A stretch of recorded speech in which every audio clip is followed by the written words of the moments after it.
Wilmer is going to tell us how he uses remote cameras to capture wildlife pictures, and how you can set up remote cameras in your own backyard for less than the cost of a pair of Swarovskis. And a telescope. Well, and a telescope, okay. So Bill, so you've got deep pockets. Bill's a former CAS board member and I hear president. And he has a long career in working in natural resources and education. So take it away. Thanks, Judy. Well, I'm going to use my lecture voice because I'm an old teacher, so I don't think you'll be able. I'm an old teacher in two ways. I'm old in old times. I don't think you'll have a problem hearing me. I want to tell you a little bit about the presentation tonight. I'm going to be talking about trail cameras and trap cameras and how you can get some pictures. So I want to kind of get a feeling of where you are. Have any of you ever used a trail camera? Okay, bunches of people. And has anybody ever experimented or tried a trap camera? Okay, I'm not surprised at that, but I will tell you, I gave a similar presentation to the group at Jeff City, to the photography club at Jeff City, and guess what? The guy went out and bought everything. I'm gonna try it. He just had money to spend or something, but he bought all that stuff the next day, and he's calling me, asking me how to get it set up and everything. So that was kind of interesting. So maybe I will inspire one of you to try a trap camera. A couple goals tonight. Like an old teacher, you gotta have goals. One of my goals is to kind of learn the difference between the two. Maybe use a trail camera in some ways that you've never thought about using, and I'll show you some of those. And then I'll show you how the trap camera sets up and how you can get pictures with that. And it's not all that expensive. It's probably more than a pair of Walmart binoculars, but not prohibitive. So with that, hey, can we dim the lights just a hair? That would be great. I'm not exactly sure how this. Because some of these are night pictures, so that relatively dark. Right there. It's a good projector. No, not that one. I'm sure. One over there.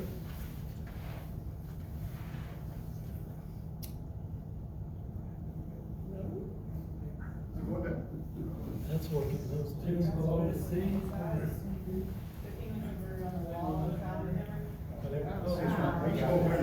That's great, that's great. I want you to be able to see me, but I want you to see the pictures as well. I don't know how we did that. Man, if we had that thing, we could like. It's gonna be available in February, so. All right. Sorry. We could blast people with that. So that the lights are on in the back. Well, Okay. So here is just, I'm calling it trap cameras. And here's a kind of picture that kind of combines a bunch of things. It's a trap camera picture at night with a flash and the Milky Way in the back. So that's kind of interesting. But we're going to show you how to use them, how to get some photos. You can get a photo like this just taking your camera out at night. Unless you have, I don't know, maybe with modern cameras you could, but not with my stuff. So what are they? What's the difference? Well, trail cameras are often used by hunters, and they want to what they call pattern wildlife. They want to see where the big deer are and where they're coming from and where they're going to, because they want to harvest them. But the advantages they're really available. You can go to Walmart and buy all you want. Bass Pro at any place. They vary in cost from like $40 to $600. They're pretty easy to set up, and some of the newer ones will even send a photo directly to your phone. All you have to do is just look at your phone. Oh, that deer down there right now. Pretty interesting. Disadvantages, the picture is not really high quality. It's fairly low. And with almost all of them, you get your picture at night is black and white. But if you go to a trap camera, it uses something called a PIR, which is passive infrared beam, and it senses the difference in the temperature of an animal and its surroundings. And it causes the camera to fire. You can fire the camera with it. You get a high quality picture, it's only limited by the quality of your camera, whatever camera you want to hook up to it. And with flash at night, you can get full color pictures, not grainy black and white. It's a little more expensive to set up. I mean, you know, there's all kinds of ways to do it. Mine is kind of on the low budget side, and it can be complicated. I'm going to explain what some of the complications are. So if you've got that in mind, then you know you kind of have the differences already. Okay, here's a trail camera. Some people call them game cameras, so they're the same thing. Here are a couple I looked at. $40, $120, $700. This is the one I use. It's less than a pair of binoculars, so that's where you can start. And here's kind of a picture. This is from a Bushnell camera. This is a deer and a fawn over in our field. And I need to describe a little bit about our setup. Probably most of you are familiar with the basket area, right? East of Ashland. Well, Kay and I are fortunate that we have a piece of property that adjoins the basket area. The basket area is on our west side, and then we have Forest Service on the south and east sides, and then we have some really good neighbors on the north side who share a lot of our interests. Oh, there's one in the back right now. Hi, neighbor. So, you know, this is what a hunter's really looking for. Most of them will tell you something. The temperature, 62 degrees. This is a full moon. Picture was taken September 22nd, 2021 at 18:15 and 15 seconds. So they give you that information because the deer hunters want to know, well, he comes out at 6:59 every evening. I could be over there getting. But there are other uses. Turkeys, lots of turkeys. This is kind of interesting. You can do not just where the deer are, but you can do animal behavior. And you'll see many, many documentaries that are, the footage is taken in the movie mode on a trail camera. They're looking at behavior. And this is very interesting. Obviously a red fox, and I had put some cat food on that rock. He didn't just go up and sniff the rock accidentally. I put some cat food on it. So he comes up there and he sniffs it. Oh, eat some cat food. They'll eat dog food. They'll eat most anything. But then he climbs up on the rock, and you know what he does? Somebody guess. He marks it. So he's peeing on it. And the reason they do that is because they don't want to go back to that same spot and hunt again. Once they mark it, they know they've eaten or whatever, caught all the mice or whatever there. And if you watch a fox in the field catching mice, you will see them do this. So this is another use that I'm going to kind of suggest to you that you may want to try to get some animal behavior with it. You can program these things to take one picture or many pictures or whatever you want. Most of it, the newer ones get more complicated, and there's more programming and more things you can do with them. We have a fish pond on our property, and in the wintertime we have a heater in it, so these doves come and drink and drink and drink. And this is a trail camera picture, but it's some post-processing on it to make it look a lot better. So if you know how to do post-processing and things, you can get pretty good pictures with trail cameras. This one is kind of interesting. This is taken with one of those cameras that sends the picture to your phone. And you can see it's not real high quality. It's just grainy, dark and everything. But it was 20 degrees, December 13th, 2021, 5:44 in the morning. This is another big deer over on we have a field between us and my good neighbor in the back. where there's a lot of deer that like to go out there. There's some horse salt blocks out there and take advantage of those. Hunters would love to get this deer. Now, I gotta tell you, that said, we live next to the basket area, and if you know that, you know there's no hunting there. Now, on the Forest Service, which is on our other two sides, there is hunting, but these big deer, there's several of them around, and you'll see some more, they tend to be nocturnal, and they go back on the refuge during the day, and come back out at night. And that's how they get so big. There's a few of them out there that are very, very nice. Here's another behavior shot. Look at this deer here. See where he's been harmed and hammered by the other deer? His fur's all roughed up. Now, this is another use. You got somebody digging in your yard? Was it a squirrel? Is it a raccoon? No, it's an armadillo. 4K, we had all these little holes out there in our yard. What was it? So I put the track camera out, and I put the trail camera out, and found the culprit.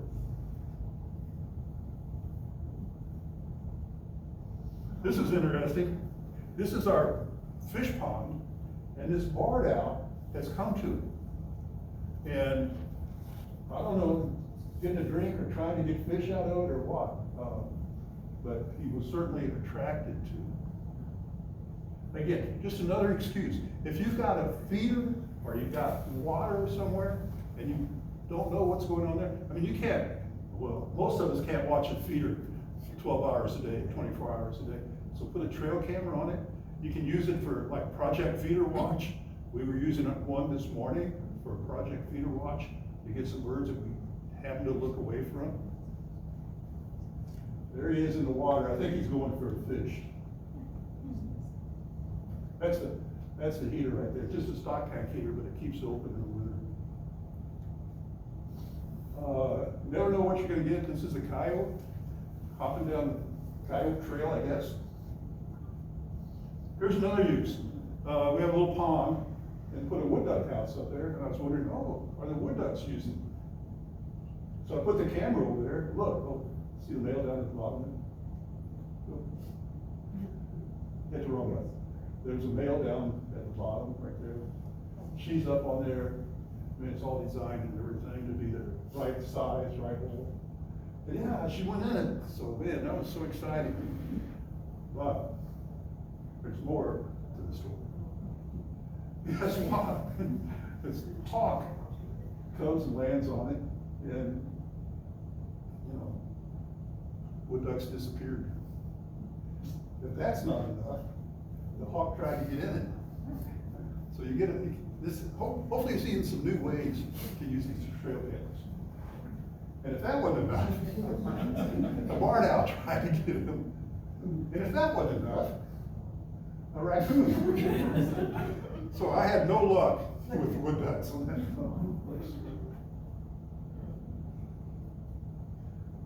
Sometimes they even land on the camera. And if you look at these cameras over here later on, they do have bird poop on.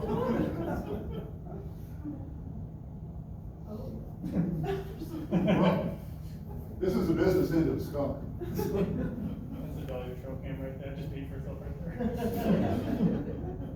Yeah, this is a good use for a trail camera. You don't want to be there on that one. And then, do you know what a chupacabra is? Anybody know chupacabra? Chupacabra, you know, I don't know.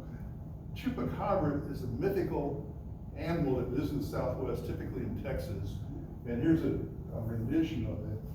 And, you know, they're supposed to be kill animals and carry away babies and chew blood out of young people and stuff.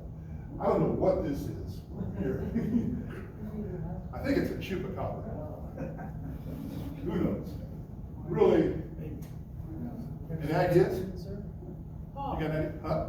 pig, hawk, wild hawk. We've never got any other pictures of it, but it certainly could be. But it's got a pretty good tail. Yeah. But it's got feet, like a chupacabra. We don't know. There's many mysteries in this world. Okay, now, Roadkill Cafe. I told you we live out by Basket. If you know the area, that's Highway Y. It comes out of Ashland, goes towards the metropolis of Guthrie. And we live just before Cedar Creek is where we are. And Y is like a death trap for deer. In fact, coming in tonight, we saw one. So probably tomorrow, I will go get it. If it's not torn up, I mean, I'm very specific about the deer I get, roadkills I get. They gotta be close, and I call and get permission and take them over to the field. And I'll show you some more of that. So this is really baiting. When I put a roadkill deer out, I'm baiting for animals. But, you know, ask yourself, what's the difference between putting a roadkill out for whatever and a hummingbird feeder and taking pictures there, or putting seeds out, or whatever you do? It's a lot, you know, you gotta decide in your own mind what's right. People use salt, corn, apples, acorns, roadkill. As I said, deer are fairly common in our area, and I get permission to move it, and they usually, the experience, I call anybody work for conservation? I call the regional office, and the lady who answers the phone has been there a long time, and I say, oh, can I get a permit to move a roadkill deer off to the woods? She says, oh yeah, go ahead, no problem. But one time I called, there was an intern there.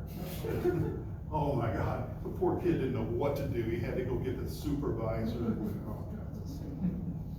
So, all I can say is, you know, don't break any laws. Is it against regulations to move a roadkill deer? If you want to keep it to eat it, which many people do, you're supposed to get a permit. Just to drag it off the road, not really, but I'm chicken. I want to be on the safe side. How do you move it? With my handy wife. We grab it and throw it in the back of a four-wheel side-by-side Ranger. Or sometimes if it's close, I can take the tractor and put it in the bucket. But some of them, I think the one we saw tonight is so big, we won't be able to move it. We'll have to tractor it. So, I want to tell you that some of the pictures are going to be a little bit gory. But, you know, you're all nature mystics, right? You nature mystics. This is what nature is all about. I mean, if it wasn't for scavengers and things like that, that would be a pitiful world. This deer, you know, he's been eating some. This was last year, but here's a nice red tail. And it's really interesting. You're going to see this in a couple of pictures. But this gets to the behavior that you may not always see. They grab a hunk of meat.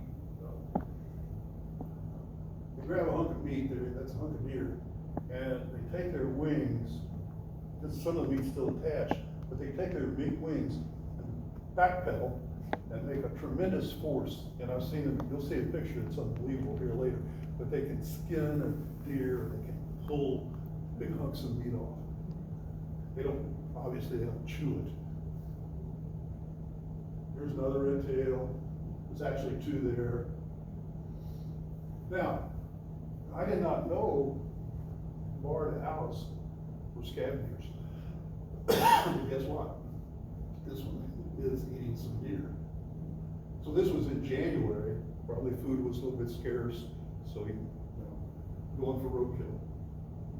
Think of leaving a deer or maybe a mouse or a bull or something that would come. No, it was deer meat.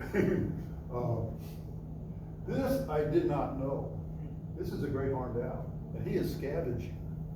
And I talked to Mark Linshaw about it, the owl guy in St. Louis, some of you know it. He was telling me now they will scavenge. So I didn't know that. It's the only picture I've ever gotten of a great horned owl. It is a big one, you're exactly right. Now, coyotes. I gotta tell you a lot about coyotes here. First off, you know anything about that coyote? He's only got 3 legs. You know what his name is? Tripod. You know the story behind that? Famous photographer Ansel Adams had a 3-legged dog, and he named him Tripod. But this guy, he seemed to be doing okay. I've seen him a couple times and stuff. I have no idea what happened to his leg. You know, any ideas? Anybody got a guess? Could have been shot. Could have caught in a fence. They got in a fight with another coyote. I don't know. I would guess he probably shot him in the leg. Okay, Tripod, thank you. Now, this is something I had worked for and worked for and worked for many years. We know that there are bobcats in the area. We know, we see their tracks.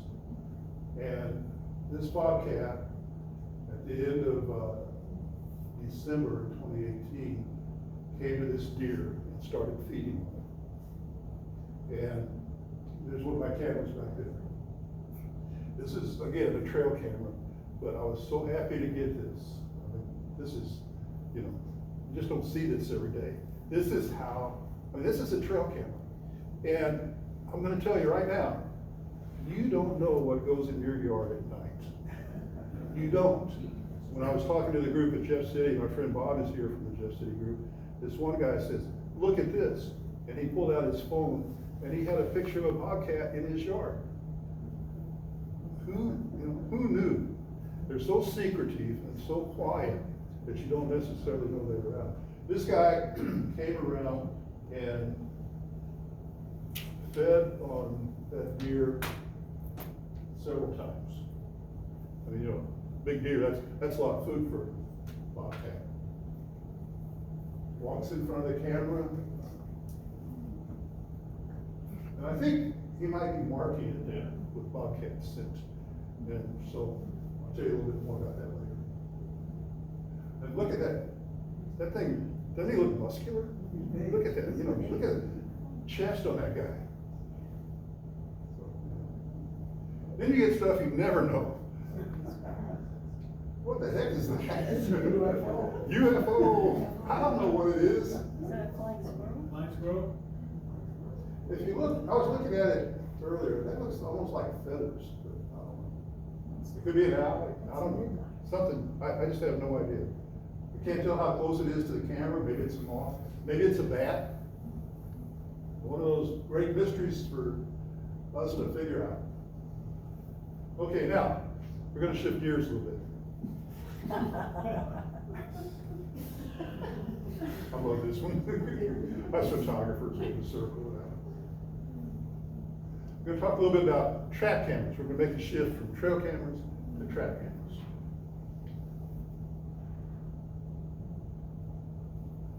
So this is what I use. This is called, the company is Cognisys, and it's Scout, and it's PIR, which is Passive Infrared Sensor. They're $289. Not a lot. There's some other brands that cost quite a bit more. But it's just like a little trail camera, except it's very, very programmable. You can set the sensitivity, you can set the number of pictures it takes at a time. You can set the time between the pictures.